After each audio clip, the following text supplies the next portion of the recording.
Ika-160 kabanata, sa pagpapatuloy.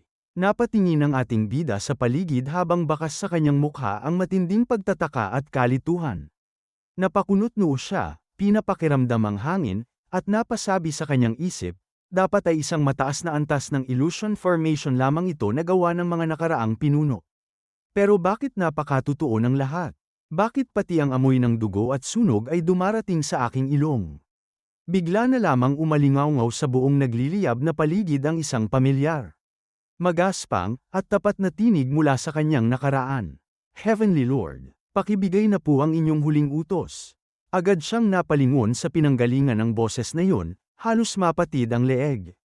Nanlaki ang kanyang mga mata, natitigilan ang puso, at hindi makapaniwalang napasambit sa sarili, Sean Mayong-yong. Ang aking tapat na kanang kamay, sa sobrang pagtataka at upang patunayan kung niloloko lang siya ng kanyang pandama, nilapitan pa niya ang anino nito, walang paabang hinatak ng mariin ang buhok. At pinisil-pisil ang pisngi nito habang tinititigan ng masinsinan ang mukha nito na tila sinusubukang tiyakin kung isang masamang panaginip o multo lamang ba ang lahat ng nasasaksihan niya. Samantala, litong-lito, nasasaktan, ngunit nananatiling magalang namang napasigaw si Sean Mayong-yong, Heavenly Lord. Ano pong ginagawa ninyo sa mukha ko? Napasabi naman ng ating bida sa kanyang isip, dahan-daang ibinababa ang kanyang kamay, pati ang pakiramdam ng balat, ang init ng katawan. At ang paghawak ay tunay at walang pinagkaiba sa realidad. Kung hindi ko alam sa aking sarili na isa itong ilusyon mula sa bakmadong, maloloko at mawawala talaga ako sa katinoan ng tuluyan dito. Nag-aalala namang ibinuka ni Sean Mayong-yong ang kanyang mga kamay. Humahakbang sa harap ng bida upang magsilbing kalasag, at nagmamadaling sinabi, Heavenly Lord, hindi ito ang tamang oras para sa pagbibiro o pagsusuri. Pakiusap, nasa panganib tayo at naghihintay ang hukbo. Ibigay na ninyo ang inyong utos kung paano sila uubusin. Dahan-daang binitawan ng ating bida ang buhok nito, humahakbang ng paurong, at napahawak sa kanyang baba habang malalim ang iniisip. Ano nga ba ang dapat kong isagat sa ilusyong ito? Napakunot noo si Sean Mayong-yong, hinahawakan ang hawakan ng kanyang dagwang espada, at puno ng nag-aalab na galit na sinabi, ininsulto ka ng mga Daoistang iyan. Binastos nila ang iyong dakilang pangalan. Kaya kung inyong mamarapatin, pupugutan ko na agad sila ng ulo ngayon din upang magdusa. Tahimik namang napalingon ang ating bida sa kanyang tabi. Sinusundan ang direksyon ng galit ng kanyang tauhan. Doon sa malamig na lupa niya nakita ang mga nakaraang elder ng Wudang sect na nakasalansan, puno ng sugat at pasa, ngunit kahit baldado na ay nakatutok pa rin ang kanilang mga nanginginig na espada sa kanya nang may karangalan. Unti-unting naging mabigat, madilim, at puno ng paitang ekspresyon ng ating bida. Napasabi siya sa kanyang isip, ang dating sect leader ng Wudang. Ang taong binuwisan ng buhay ang sekta. Kasabay ng tagpong yun ay nagsimulang bumalik ang mga tunay at madidilim na alaala ng nakaraan sa kanyang isipan. Tila ba binubuksan ng isang lumang sugat. Nanlaki ang kanyang mga mata sa realisasyon na nasabi na ano nga ba ang ginawa ko sa kanila sa totoong kasaysayan noon. Maya-maya pa, sa tulong ng malinaw na imahe ng ilusyon, ay malinaw na niyang naalala ang bawat detalye ng araw na yon. Tama. Lumapit ako sa kanila noon nang walang awa at pinunit ko ang ulo ng sect leader sa harap ng lahat. Pagkatapos, dahil sa inis ko, ay inutusan ko si Sean Mayong-yong na patayin at i-execute ang lahat ng natitirang elder ng Wudang. Saglit siyang natahimik sa gitna ng nag-aapoy na ilusyon, pinagmamasdan ang mga mukhang ngayon ay alam na niyang naging bahagi ng kanyang bagong buhay, bago malamig at may awtoridad na nagsalita, hayaan na ninyo sila. Ibaba ang inyong mga sandata. Nagulat ng husto si Sean Mayong-yong. Tila hindi narinig ng maayos ang utos. Patawad, Heavenly Lord. Ano po ang inyong sinabi? Hindi ito makapaniwala sa narinig mula sa kanyang malupit na pinuno at muli pang napasigaw ng may pagtataka, Heavenly Lord. Totoo bang patatawarin ninyo ang mga rebelding ito? Hindi ba't ugali nating lipulin ang kaaway? Punong-puno ng galit ang kanyang mukha para sa kanyang Panginoon habang idinagdag niya. Ininsulto nila kayo na para bang wala kayong pamilya o pinagmulan. Dapat putulin natin ang kanilang mga bastos na dila. Itinuro nila kayo ng kanilang mga maruruming daliri. Kaya dapat baliin natin ang kanilang mga braso at binti isa-isa bago sila mamatay. Napapikit na lamang ang ating bida, itinatago ang emosyon, habang napabuntong hininga ng malalim. Sa kanyang isip ay sinabi niya sa inis, bakit mo pa kailangang ipaalala at isa-isahin ang mga pinagsasabi ko noon sa totoong buhay, buwisit ka. Pinahihirapan mo ang konsensya ko. Pagkatapos ay seryoso, matatag, at may diin niyang sinabi sa harap ng kanyang hukbo, kapag sinabi kong hayaan sila at patawarin. Hayaan mo sila. Iyan ang aking batas. Bakit hindi ka pa rin tumitigil sa pagdakdak kahit malinaw, pinal, at direkta na ang utos ko, Mayong-yong? Habang nakatingin sa mga sugatang elder ng wudang na nakatingin din sa kanya ng may gulat, ay tahimik siyang nagmuni-muni sa kanyang sarili. 2 taon din akong nanirahan at nagpanggap sa wudang sa bagong buhay na ito.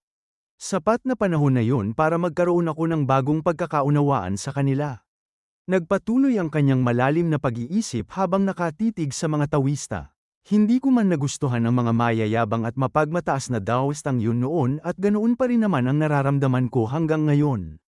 Pero kung iisipin kong mabuti, hindi rin naman naging masama ang pananatili ko sa bundok na yun. May mga taong simple ngunit tapat, may prinsipyo, at matitibay ang loob sa harap ng kamatayan. May mga batang naulila dahil sa mga malulupit na tulisan ngunit patuloy na pinalaki ng sekta ng marangal at may takot sa langit. At mayroon ding isang guro na walang ibang iniisip gabit araw kundi ang kapakanan at kaligtasan ng kanyang mga alagad. Maaaring hindi ko sila pinahalagahan o itinuring na pamilya noon sa aking nakaraang buhay. Pero ngayon, sa kasalukuyan, sila na ang mga tinitingalang elder ng aking wudang.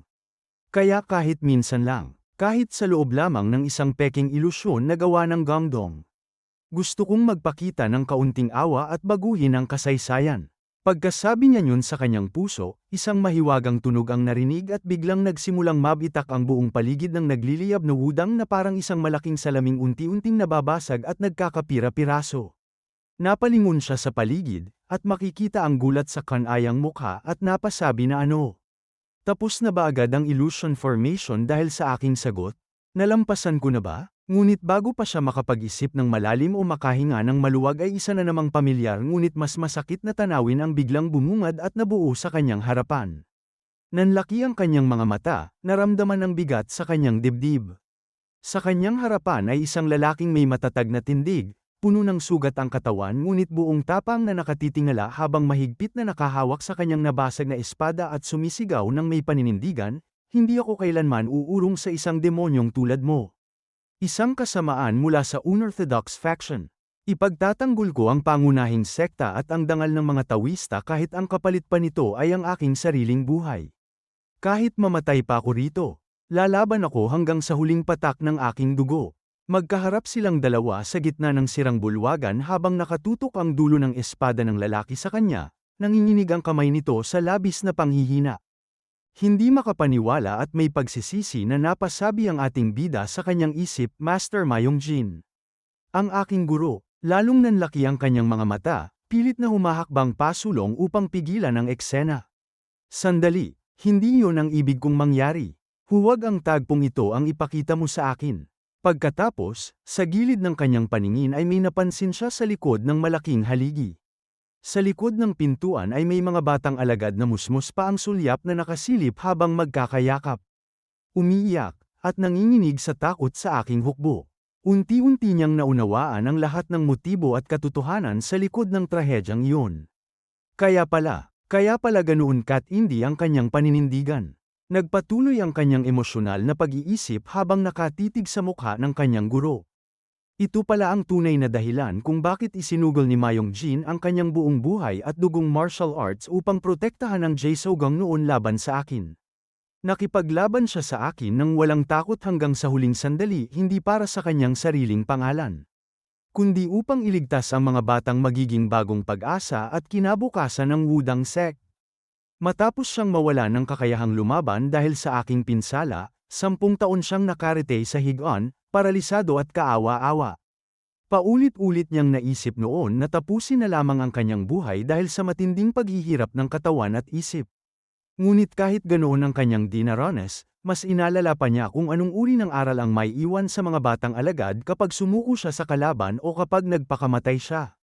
Ayaw niyang muling maiwang mag-isa at walang gabay ang batang Daoistang iyon na naging alagad niya. Napailing na lamang ang ating bida, pinapakalma ang kanyang nanginginig na emosyon, habang mahigpit at may respeto ang kanyang titig sa ilusyon ng kanyang guro. Talagang napakabuting tao mo, isang napakalaking hanggal na inuna ang iba bago ang sarili.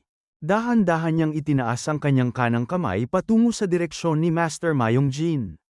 Habang nakatingin dito ay napasabi siya sa kanyang isip ng may taos-pusong pagsisisi, kung nalaman ko lang noon sa aking nakaraang buhay na ang mga batang musmos na iyon ang iyong pinuprotektahan ng higit sa iyong buhay. Hindi ko sana winasak ang iyong dantian, at hindi ko sana binuwag ang iyong martial arts, Master. Bigla siyang natigilan sa kanyang kalagitnaan ng pagsasalita. Unti-unti niyang nakitang naglalaho at nagiging transparent ang sarili niyang malaking kamay ng isang Heavenly Lord. Kasabay niyon, isang mainit at sagradong liwanag ang nagsimulang magliwanag sa buo niyang katawan, tinatanggal ang anyo ng isang demonyo. Makalipas ang ilang sandali ng pagbabalik anyo ay napansin niya, sa kanyang pagtingin sa ibaba, na muli siyang naging isang bata, ang kasalukuyang Jinmo ng Wudang. Hindi na siya nag-atubili pa o nag-isip ng anumang teknik, at agad na tumakbo ng mabilis papunta sa sugatang katawan ni Master Mayong Jin. Habang papalapit siya sa kanyang guro ay unti-unti ring bumabalik ang kanyang tunay. Tapat, at kasalukuyang anyo ng isang alagad. At pagdating niya rito, sa harap ng naguguluhang ilusyon ng matanda, ay mahigpit niya itong niyakap sa baywang, isinusubsob ang kanyang mukha sa damit nito. Nagulat man ang kanyang master sa biglang pagbabago ng kaaway na naging isang umiiyak na bata, na natili lamang itong nakatayo ng tuwid habang hinahayaan ang sarili na yakapin ng mahigpit ng ating bida. Habang naguguluhang nakatingin sa ibaba ay napasabi ang ating bida sa kanyang isip na ito ba? Ang katapusan, sa isang iglap, kasabay ng init ng yakap, ay tuluyang naglaho ang buong tanawin ng digmaan, ang usok, ang mga bangkay, at ang mga alaala ng nakaraan.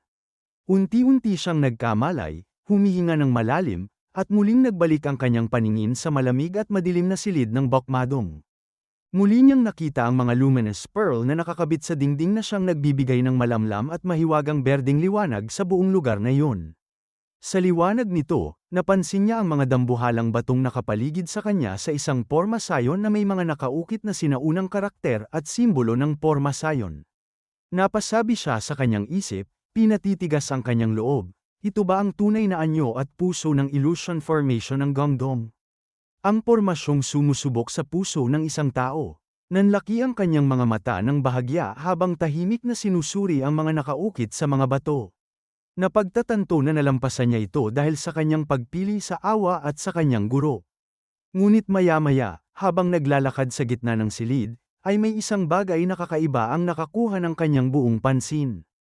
Dahan-dahan siyang napalingon sa kanang gilid ng pinakapader ng selyadong silid. At doon, tahimik na nakasabit sa isang altar sa dingding, ay isang napakaganda, purong puting espada na naglalabas ng kakaibang aura, na tila ba matagal nang naghihintay sa loob ng 100 taon para sa kanyang pagdating. At dito na po nagtatapos ang ika-160 kabanata.